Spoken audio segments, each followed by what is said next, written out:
IPL 2026 match 12 नंतर पॉइंटेलमध्ये कोण आहे वरचढ, कोण आहे फिसडी, कोणत्या 4 टीमा टॉप 4मध्ये जाण्यासाठी दावेदार आहेत आणि कोणत्या टीमा पॉईंट टेबलच्या तळाला आहेत.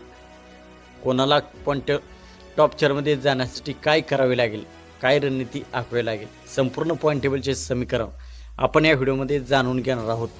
तर मित्रांनो, मी आहे सोमनाथ सरगर, आपण पाहतात क्रिकेट मराठी. तर मित्रांनो, कोलकाता नाईट रायडर्स आणि पंजाब किंग्स यांच्यामधील 12वा सामना पावसामुळे रद्द झाला आणि दोन्ही टीमांना एक पॉईंट मिळालेला आहे. आणि पंजाब किंग्सला 1 पॉईंट मिळताच पंजाब किंग्सची टीम पॉईंट टेबलमध्ये पहिल्या क्रमांकावरती पोहोचलेली आहे. तर संपूर्ण पॉईंट टेबलचे समीकरण म्हणजे कोण कितव्या स्थानावरती आहे हे आपण पाहूया. तर पहिल्या क्रमांकावरती पंजाब किंग्स आहे.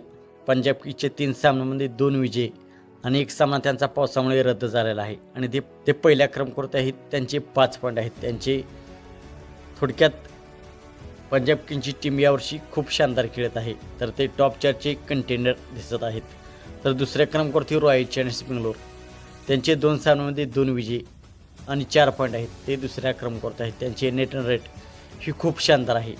रॉयल चॅलेंजर्स बेंगलोर यावर्षी खूप शानदार खेळत आहे आणि यावर्षी ते टॉप 4मध्ये जाण्यासाठी बेस्ट कंटेंडर आहेत. ते यावर्षी त्यांचा टायटल डिफेंड देखील करू शकतील. तर तिसऱ्या क्रमांकावरती राजस्थान रॉयल्स, राजस्थान रॉयल्सचे 2 सामन्यांमध्ये 2 विजय आहेत आणि त्यांचेही 4 पॉईंट आहेत.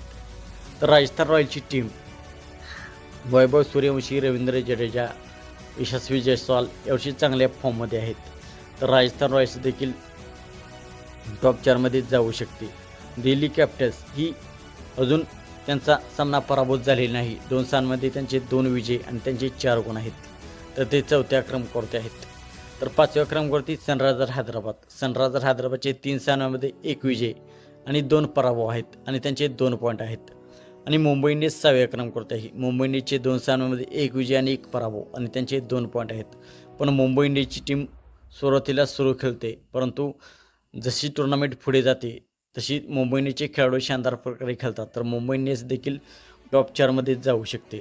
तर लखनौ सुपर जायंट्स 2 सामन्यांमध्ये 1 विजय आणि 1 पराभव, त्यांचे 2 पॉईंट आहेत. तर कोलकाता नाईट रायडर्सचा काल सामना पावसामुळे अनिर्णित राहिल्यामुळे त्यांना 1 पॉईंट मिळालेला आहे. अगोदर त्यांचे 2 सामन्यांमध्ये 2 पराभव होते, तर 1 सामना अनिर्णित राहिल्यामुळे त्यांना 1 पॉईंट मिळालेला आहे. तर 9व्या क्रमांकावरती गुजरात टायटन्स आहे. गुजरात टायटन्सचे 2 सामन्यांमध्ये 2 पराभव झालेले आहेत आणि त्यांचेही 0 पॉईंट आहेत. तर 10व्या क्रमांकावरती चेन्नई सुपर किंग्सची टीम आहे. चेन्नई सुपर किंग्सची टीम त्यांच्या IPL इतिहासाच्या कारकिर्दीमध्ये मागील 2 वर्षापासून खूप गच्चल कामगिरी करत आहे. महेंद्रसिंग धोनीने जेव्हापासून कॅप्टन्सी सोडलेली आहे तेव्हापासून चेन्नई सुपर किंग्सची टीम तळाला राहत आहे.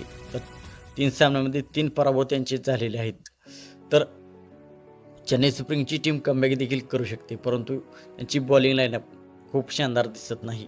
तर मित्रांनो, आपणास काय वाटते? सध्या Punjab Kings, Rajasthan Royals, royal challengers Bangalore, Delhi Capitals, Mumbai Indians या टीमा शानदार प्रकारे खेळत आहेत.